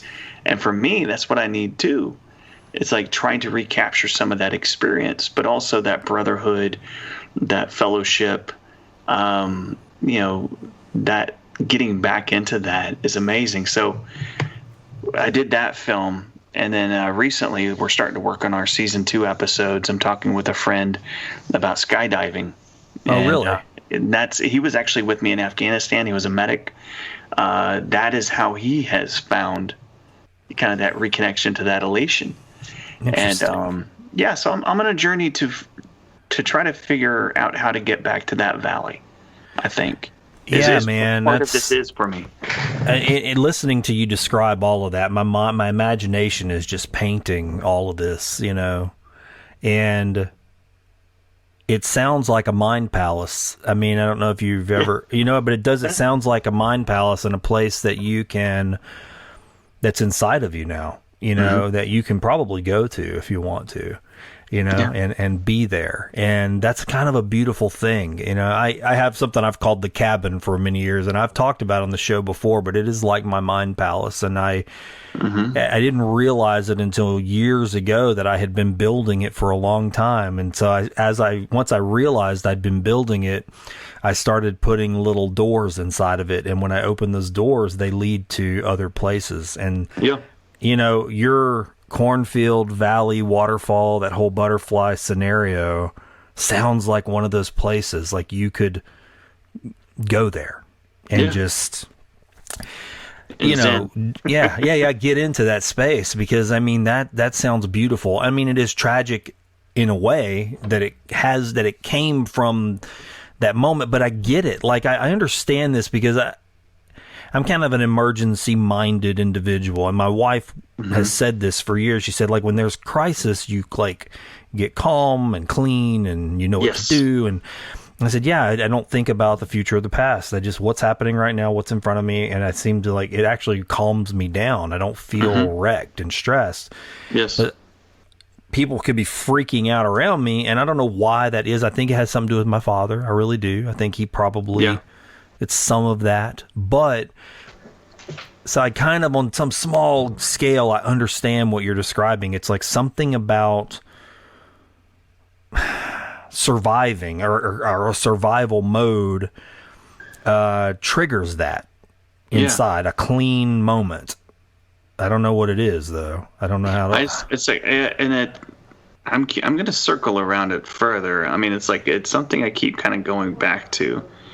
And it's like when I was looking at my portfolio, as it seems to be developing, like when I got back, my father-in-law does gator hunting, and so I'd go out gator hunting, and of course just love doing the photography and all that experience. But then extreme off-road racing, and then here recently, you know, in the middle of the disaster, so I filmed all through Hurricane Delta, and like filming in the first thing that I said, or the first thought that hit me when I was in the middle of that hurricane and it was pushing me around, was I miss combat. Really interesting. And I was like, how jacked up am I? like I was like, oh, something's not right. But it hit, and I was being, it just popped in my head. It was just a pop-up thought. You're like, man, I miss combat. And I was like, oh, wait a second. Then I caught it, and I was like, wait a second, what's going on with that? But what I see in the portfolio developing is just, it always does seem to kind of be that type of content that is a little bit, you know, a bit more extreme. You know, so war, off-road racing, all this kind of stuff. Those types of things interest me, which is. You know, if you sit and talk with me, it's not my personality. Right. I'm a guy who likes to play chess and D&D and sit in a coffee shop and drink coffee and talk. And I don't have like, you know, the big old pickup truck with the big old tires, extreme, you know. Right. I'm not an extreme personality. But the content in it, I think a lot of it is just born out of those experiences and this relationship to danger and the feeling it creates. You know, it's interesting. It is, and it's like I don't know if it's healthy or not. I don't know. I saw that. I saw that with my dad. I really did. I never understood it until I got older. Mm-hmm. And it started to make more sense to me, but I saw him put himself in dangerous situations over and again. You know, situations where other people would really try to get out of them. Dad would go into them, like, and probably for him, it probably wasn't a healthy way. I mean, I will say that. I mean, there were times when I was like, oh my gosh. I mean, it was clean, but it was dangerous, but he did. I don't think he ever understood like that he had other people in tow with him. That was kind of there were other people in his wake, and that was the thing that terrified me the most as a young person. I was like, I started to understand his relationship to it, but I was in his wake, and so you know, my little feeble vessel wasn't prepared for what he was completely comfortable with, you know. that's something that I've talked a lot with my wife about too. It's like I see my inclinations and what gets my brain going, what I'm really interested in, but there's if things go south, there's consequences to this. And you know, I got a 3-year-old son and a 7-year-old daughter, and so it's like trying to figure out how to balance that and find safety in the midst of extreme things. So that way it's like I'm still getting to do what I'm passionate about, but I'm not going to get straight up killed. Right. I get that. But well, I like, mean, you're kind of bringing that home with what you're doing, though. I mean, right? I mean, in a way, I mean, you're going. I mean, it may not be extreme action situations, but I mean, going into these situations that you're going to film, I mean, you are exposed to hard situations. It has to be bringing you into that to some degree. Even when you're sitting with people doing your videos for Do Good, you know, I'm sure that it brings you into a present moment because you're in their pain sometimes. Yeah, and it's like, well, the next episode is going to have the rescue operations we were doing after Delta, and that was a lot of fun. And it wasn't like it wasn't as dangerous as like combat, you know, but it was still dangerous. And so filming that stuff was interesting and fun. It still kind of hits that twinge feeling. But it's like this a subject that I'm very interested in. And I think when I was thinking about it, it's like, you know, whenever it comes to anything that is kind of like slightly dangerous, then I am more interested as a subject matter. Like, oh yeah, that sounds cool. Let's do it. And I was like, oh man, that's not good. So it is an interesting thing. Like once you've been, I call it baptized by fire, you miss the fire. And I think that definitely worth exploring. Yeah, for sure. I'm interested I'm in not that. the only veteran going through it, and it's right. But well, the way you've talked about it, even in this conversation, I mean, if a veteran heard it, I imagine you're going to have more than not will go, oh, I understand this. I've had these moments. Yeah. And it is a moment of peace that can be captured, and it's that little shoot growing off that hibiscus, It's the beauty in the cracks. It's like, yeah, that's a busted thing, but there's something growing inside of there. And I don't know. I mean, I hear you tell that whole scenario where you're in this combat situation, and the way you described the sound of the bullets, but in the crack, in that moment, there's these beautiful things that got heightened, and you almost like, to me, it's like you got to see them, really see them. Yeah. And not just I can walk outside every day and go, oh, there's a pretty flower, there's a butterfly, but to sit with it long enough to be present with it takes a great effort. I mean, you have to like practice that kind of thing. And combat provided like this sort of instant connection. Yeah, instant connection, to that moment. That's a beautiful. I don't know, I'm gonna think about that a lot. I think that's really fascinating. I had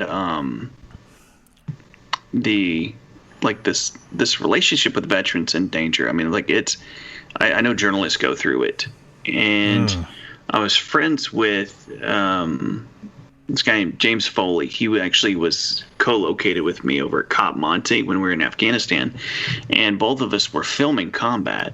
And so we were talking about it, and got connected on Facebook and stayed connected.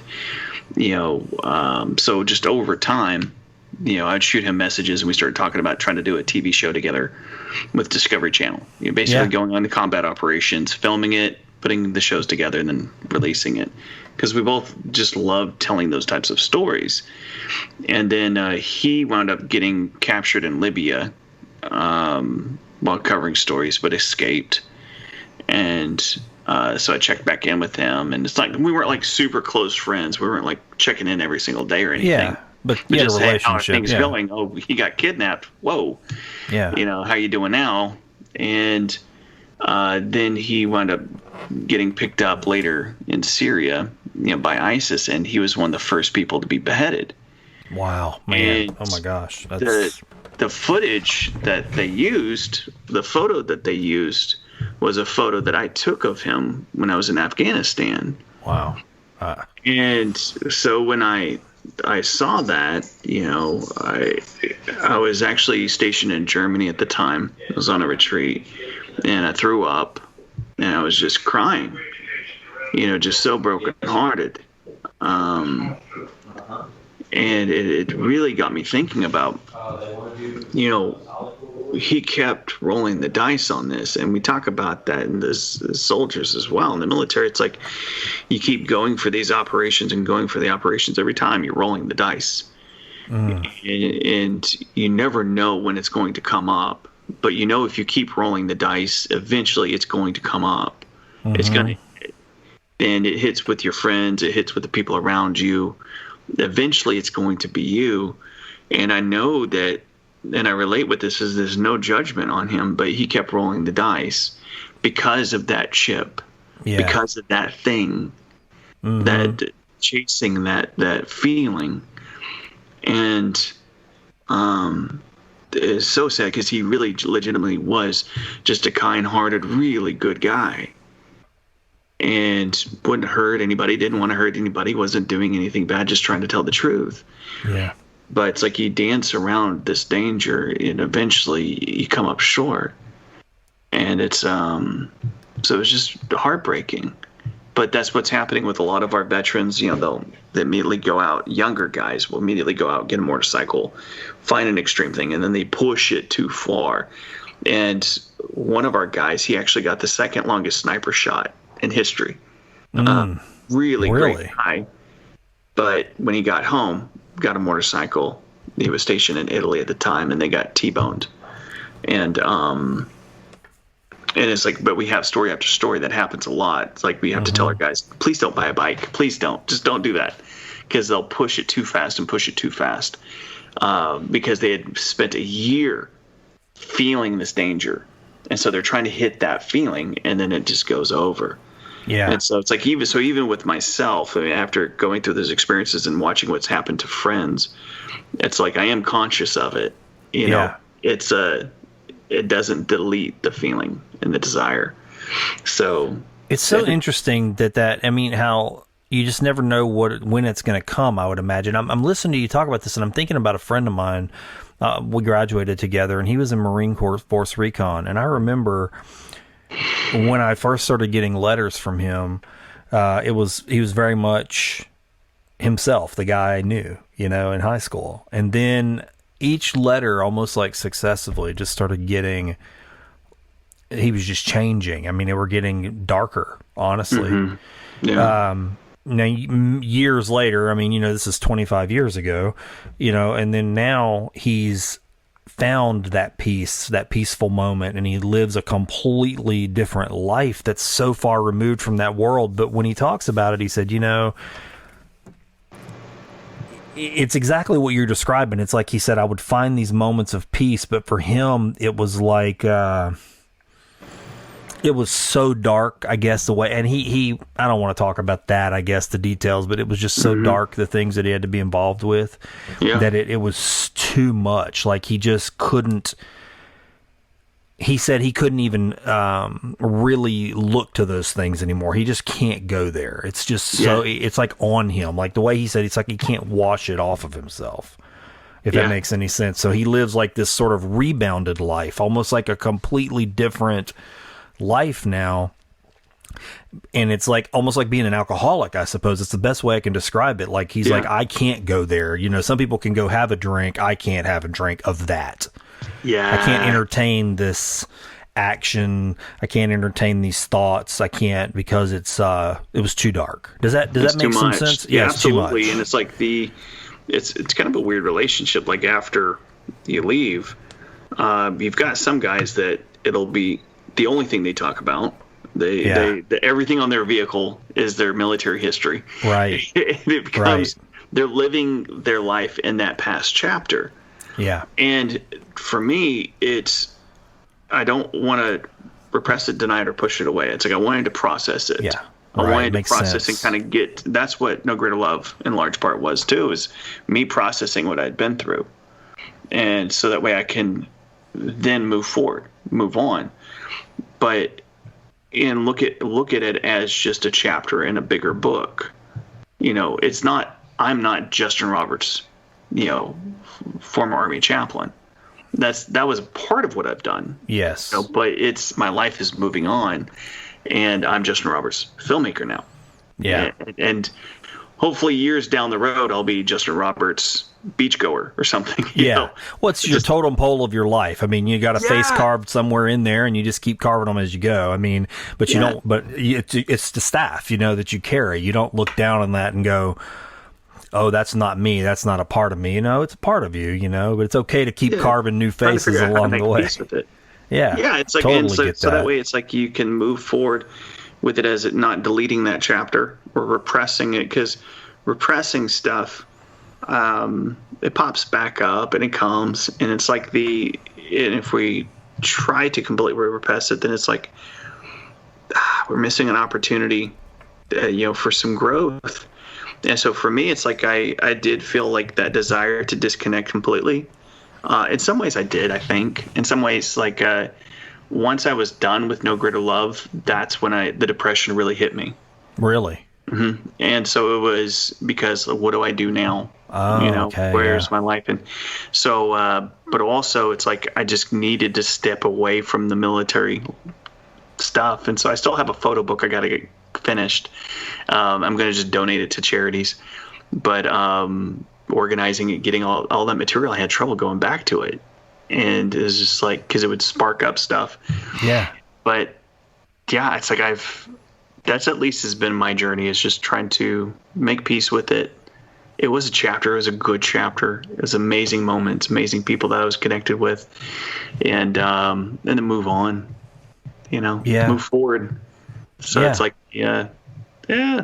So that's all beautiful, actually. I mean, I'm so glad that you talked about all of this. I really am. I didn't really know exactly where our conversation would go, and I just love everything that poured out. I really think it's helpful. I mean, it's helpful for me, even as not being a combat veteran, but just for anybody who's dealing with anything traumatic that was a huge part of their life, whatever it may be. I mean, I see people who walk away from their trauma and just shut the door on it. I mean, what you just described about how unhealthy that can be, just shut the door, put it in a box, shove it away.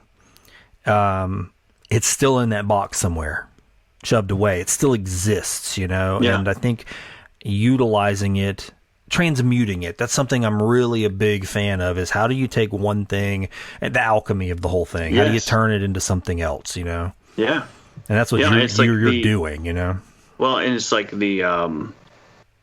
I think both of us too. It's like from our past experiences, we've gotten to a place where, the wound transforms into something that inspires you to go and do good, inspires you to try to go help people, to do something out of all of that. And so if it wasn't for my childhood, I probably wouldn't have become a chaplain. And if it wasn't for my experiences in war, I probably wouldn't have become a filmmaker and doing what I'm currently doing now. Right. And so it's weird from trauma to it's trying to help people and then do good. And so it's like and that's why it's like, my co-host, he's a former combat medic. I mean, like everything that he went through, he now just wants to do good, help people, love people, and tell good stories. And so it's been an interesting journey. I mean, like kind of getting to this place, but I think it's common for people who have been through those tough roads. It kind of usually gets you, if you process it in a healthy way, it'll usually become the thing that empowers you to go do that thing that you're supposed to go do. So I was telling my son, we were talking about this. My son's got some traumatic things that he's been working through for many years now, and there's certain things that when he's trying to work through them, and then he's so young that the thing that has caused the pain kind of can come back up. Yeah. He hasn't had an opportunity to sort of put it in the past, so to speak, fully. Mm-hmm. And, we were talking one day, I said, what we don't realize sometimes, and this is one of the points of this show, is to get people to be kinder to each other, because we don't know that somebody's working on something, and the best way I described it is like you're trying to build a path for yourself, and you're out there pouring your concrete and you're smoothing it out and you're building a path to your door of your home, your safe space. But somebody that's going to come walk up to your door doesn't know that that's wet concrete. Yeah. And so they just kind of walk right through your path and leave their footprints in it. Yeah. There's just no awareness that you're working on something, and it's sad because we almost have to raise flags over ourselves and say, hey, I've got some wounds. I'm working on something. Please be kind to me. Just try to be kind to me. That's all I'm asking for. A little bit of grace.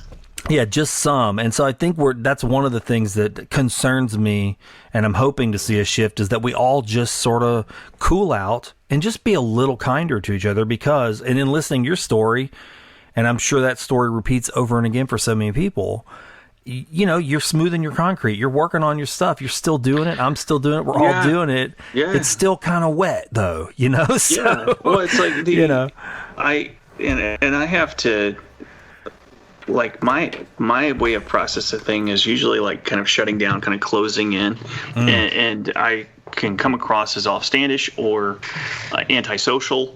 If you see people who see me, oh gosh, like when I got back after No Greater Love, and I was doing all these movie screenings, and people would see me for an hour and a half, in the film, and then afterwards they were like, I know this guy, and then the crowd would form to come talk to me.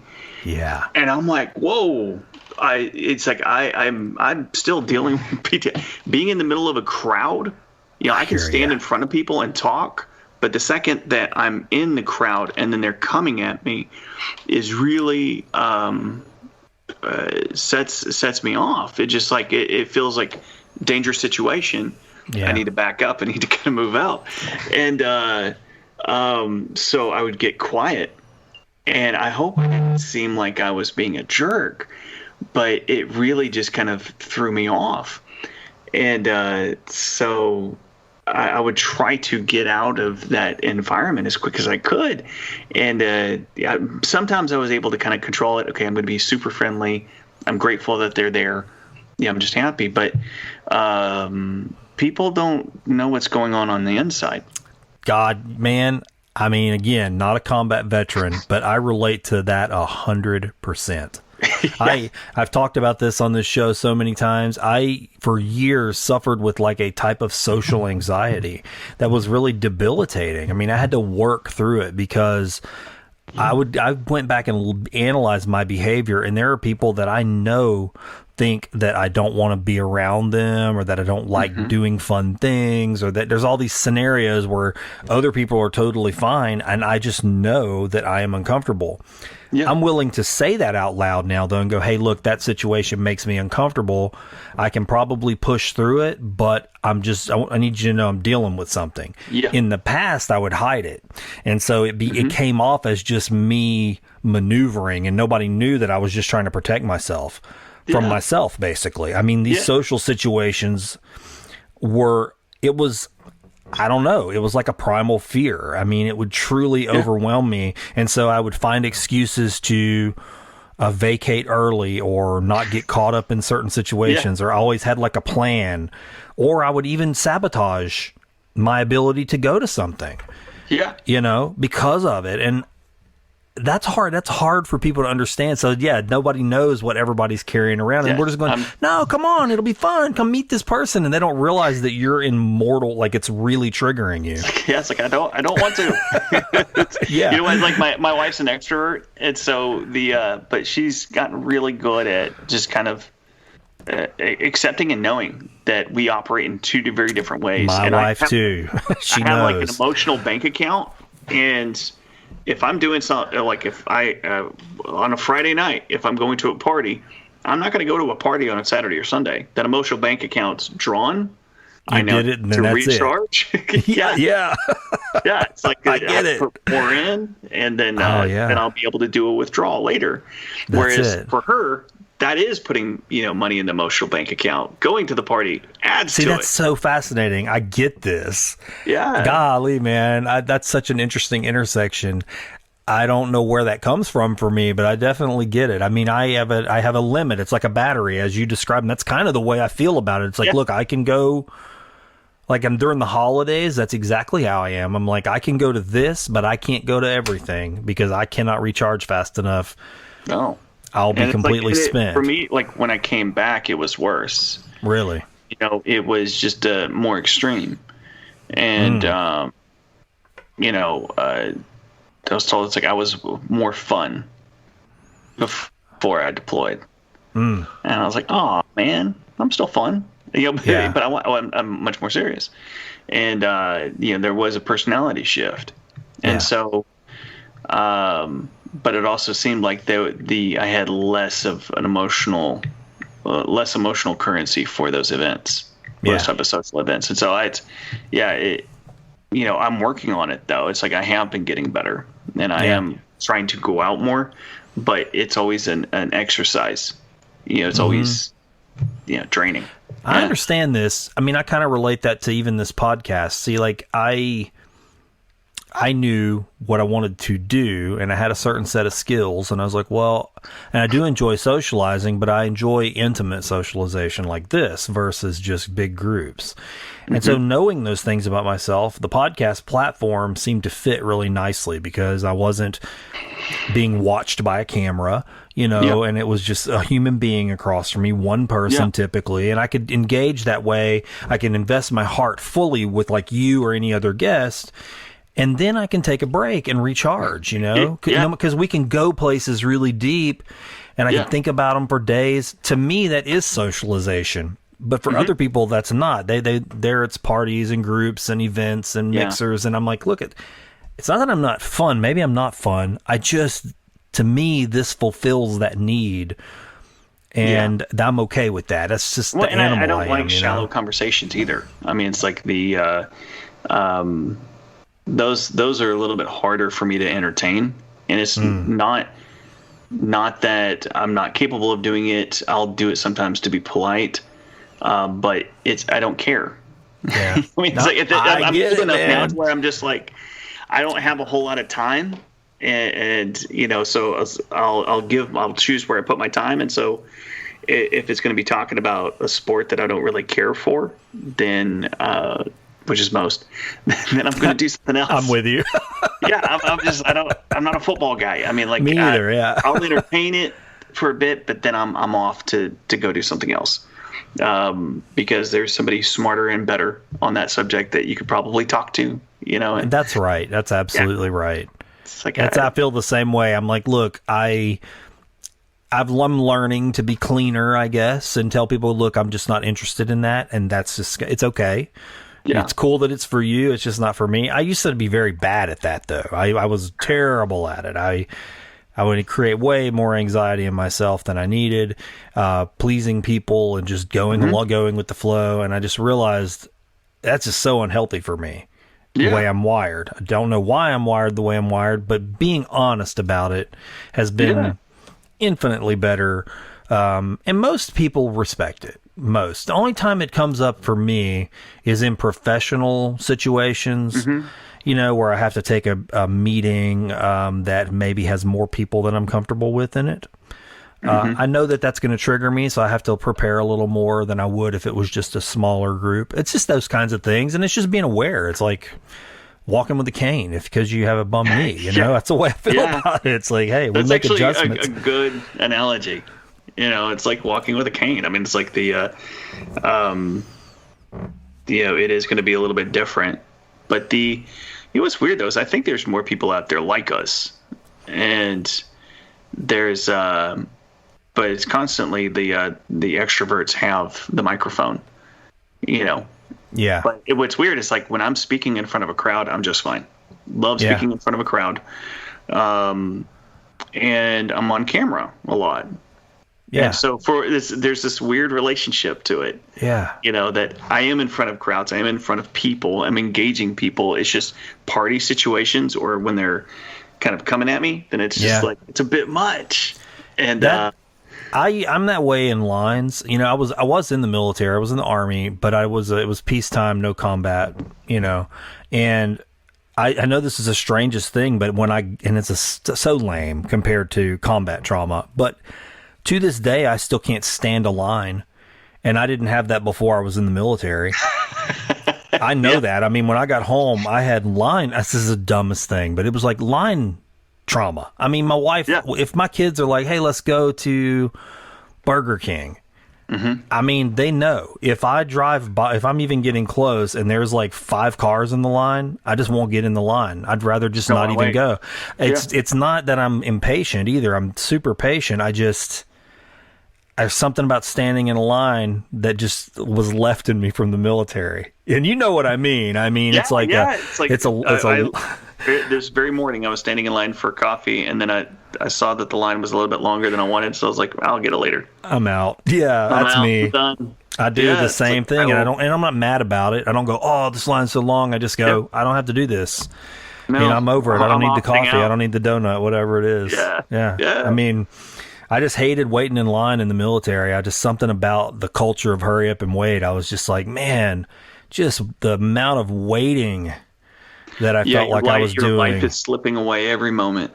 And, it's like I was like, how long have I been in this line? Like, what I did is, I for the stuff I had to do, I got a book, and I kept a book in my pocket. And then the second because I hate my time being wasted, and so I was like, well, I'll start reading. And I went through waiting on the Army, I read so many freaking books. I wish I'd have done that. I think I was too young. I wasn't a big reader like I am now. And I was like, 17, right out of high school. And I'm like, I was just like, I didn't know what to do with my mind, I was like I was about 22, I think, when I became enlisted. Yeah. Like 2022, somewhere around there. And then, that's when I was really kind of entering into a reading phase where I was diving into it. So I was like, well, I always had a book in my pocket. The Army was always going to make me wait on something. It's absolutely true. When I tell people that, I'm like, it's a real thing. I mean, the hurry up and wait joke is not a joke. That's a real thing. And nobody's going to tell you. It's kind of like being in jail. I mean, it's like you just don't have a concept of time anymore. And, when something's going to happen, you're just waiting on somebody to tell you what to do. And you're just ushered over here, ushered over there. And right. Especially at first. I mean, it was definitely like that at first. Yeah. Man, this has been so great. I've really enjoyed this conversation. Yeah, man. Yeah, I really dig. I really appreciate you for having me on here. And this is great. It's fun. Yeah.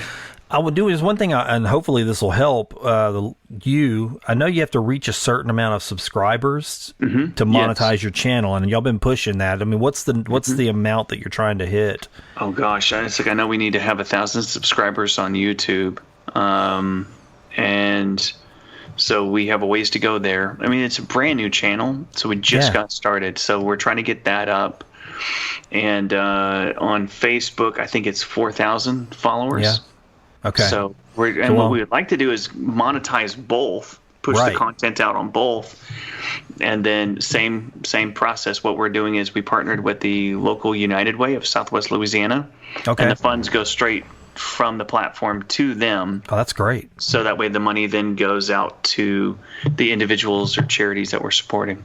Yeah, that's fantastic. I saw y'all pushing that on some of your pages, and I thought, I get that. I mean, early on, I even just trying to get your handle for your page to be the right thing. I mean, you have to have a certain number of things, and it's difficult to do. I mean, it is. It's not difficult for negative stuff, but for positive stuff, it's really difficult. It's slow motion. Yeah, it's like I knew if I posted out like a negative attacking thing, it would immediately spread like wildfire. Oh yeah, absolutely. That's absolutely how it is, and it's just. I try not to let that jade me. I mean, I won't lie. It would be dishonest of me to say that I don't ever have little moments of feeling a little jaded. Yeah. But, I can get out of that and get back on it. Sometimes I just say, hey, I'm doing this for me. Some days I just wake up and say, I'm doing it for me today.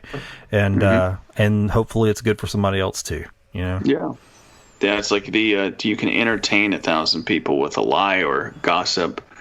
And you can maybe heal one person with the truth. I'm happy, I know it.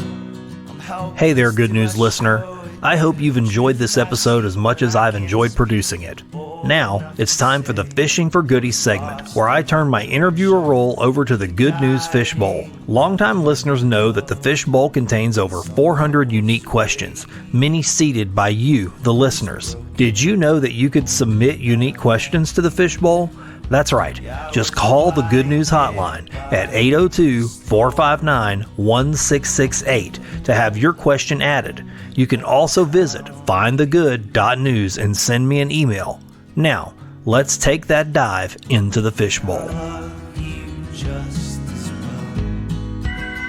So I don't know if you've had a chance to listen to any of the episodes, but there's a part at the end of the show where I draw out this fishbowl right here. Oh, fantastic. And it's got over 400 questions in it.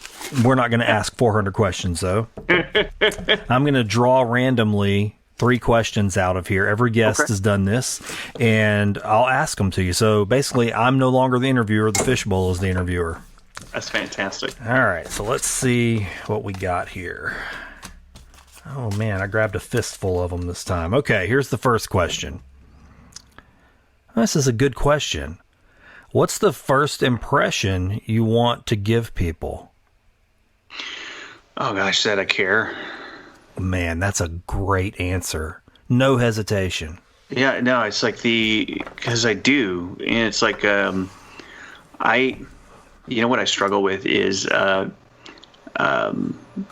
my face when I'm thinking, I look serious and grim. Oh, I hear you. Me too.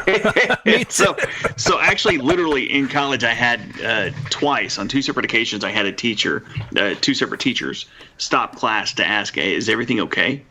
Yeah. And it was because I was thinking about what they were talking about, and that's the way my face looks. Yeah.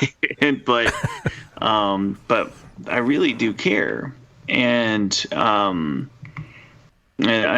don't know, that's just like my relationship to people too. It's like when I'm talking to somebody, yeah. I get that. I've got a very serious face. I mean, I love to laugh and smile, but and when I actually take a picture smiling, my wife says, "There's that smile," because most of them are very serious. I mean, I'm usually it's the same thing. I mean, I think I'm fairly friendly and jovial and can have a good time, but I think I come off with somber.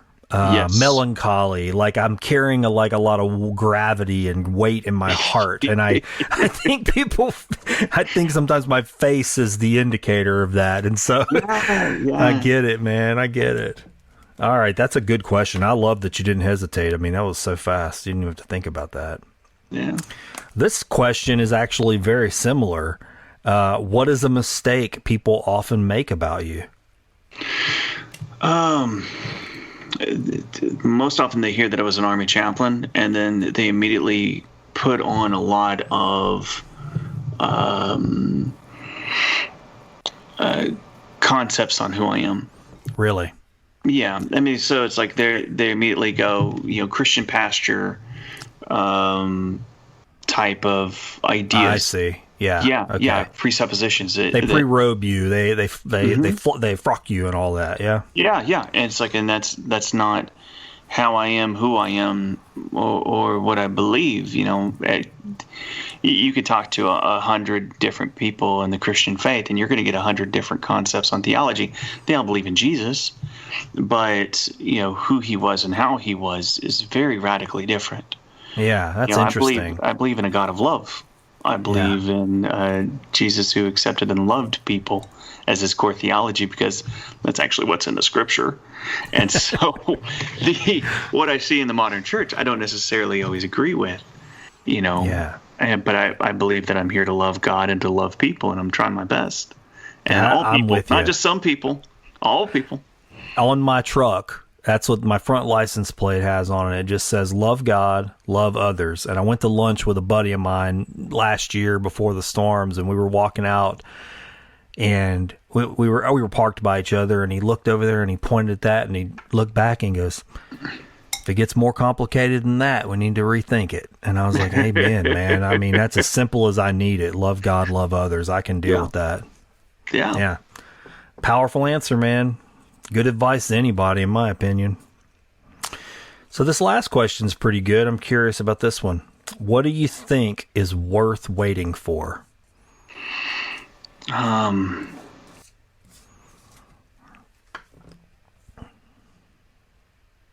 think the right thing. There were so many times in my life that I wanted things to happen faster, sooner, or the way I thought that they should. And when I look back, if they had happened when I wanted them to happen, it would have been wrong, and I would have not gotten to where I am right now. And I really love where I'm at right now. Yeah. So I was engaged before I met my wife, and if that relationship had worked out, it wouldn't have been good. And I was so brokenhearted when it didn't work out, but it's like, man, I'm glad that I got to the woman that I'm with. The same thing with the stuff that's played out. It's like, if I had gotten another job when I was in the chaplain corps, I was trying to go to another particular unit in special forces, and I was sent to, originally it was going to be like 173rd, like an airborne unit. If I had gone to the SF unit, I would not have made No Greater Love, which would have completely changed the trajectory of my life. And I'm so grateful that I have gone down this road, because of it has blessed and helped people. Yeah. It has done what I needed to do. And in truth, I'm meant to make film. And so I wasn't given what I was wanted. It was worth it going down the road, and me waiting for the right thing was worth it. I love that. If that makes sense. No, it absolutely does. I think about sometimes, my son and I were talking about this yesterday. He was asking about college, and he's just not sure what he wants to do. He's about to graduate, and he said, "I'm just not sure I want to go right now. I feel like I don't know what I want to do. I don't know if I want to he's just really debating it." And I I told him, I said, the best advice I can give you is to be patient with yourself on this, because you could make a decision and spend a lot of money and get yourself in a situation that you can't get out of, and take a course that may not be the right course for you. Just wait. It's okay.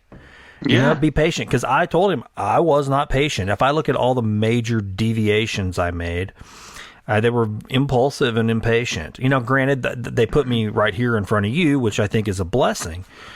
But, I could have potentially ended up right here in front of you without some of those deviations.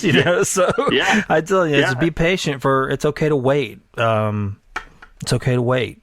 Yeah, and I think having the patience to wait for the right answer, the right thing, is critical, and not to feel like we always have to immediately act. Right. So yeah, that's my answer. I'm going to stick with that. I love it. That's a great answer. It's useful too. Something people can put into practice. I do ask one last question on the show. It's not from the fishbowl. It was kind of the question that started this show. And that question is, did anything good happen today? Yeah, I think us chatting, that was really good, man. I think so too, man. I enjoyed it. I think we're oddly alike in a lot of ways. I think so too. Perception of the world and general philosophy. Generally, I agree. You said a few other things in there. I said, "Oh man, we got more in common than we know." Yeah, it's like you're doing a podcast and I'm doing a YouTube series, but I think that we're circling around the same type of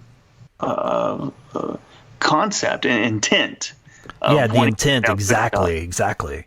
Mm-hmm. You nailed it too with your first answer. I want people to know I care. I love that answer because that's what it's all about. I mean, not being afraid to care, man, and just put it out there that people care, They do. And most people are good. And so I think that's why I think this approach has the ability to help people. Yeah. It's the hope. So this is your time right now to let people know, how they can get in touch with you, find your work, all the things that you want them to know about, how to connect with you basically and getting plugged into what you're doing. Yeah. So the best way is to actually go to Facebook and search for Do Good Army. And that's where we post most of our updates, the latest materials, what's coming out. That's where we're staying connected and building that tribe. And also to go to YouTube and search for Do Good. And we're not at the top yet, so you have to do a little bit of searching. But once you find us on Do Good, to like, share, and subscribe, because that's helping us to build up the monetization of views machine. So that way these episodes can start making a difference for these people that we're trying to help. And that's one thing just for the listeners so they know. I mean, they need to go watch those videos because they'll see who they're helping. I mean, this community does need help, and there's a lot of people. Yeah. Well, man, thank you so much. I mean, I really am glad we connected, man. It's like a match made in heaven because the overlap of the mission and the name and everything, I was like, this is kind of cool, right? I mean, in the same community. Absolutely. And it's like it's like building up the good movement. Yeah, that's right. Let's hope more and more people jump on board. Yeah, I think they will. I'm more thankful every moment that I found. Thanks for listening to my conversation with Justin Roberts of Do Good. If you found something of use in this conversation, consider visiting findthegood.news/donate, where you can help me continue this good news mission from the Louisiana Gulf Coast. I thank you for pressing play and for seeking out this good news beacon.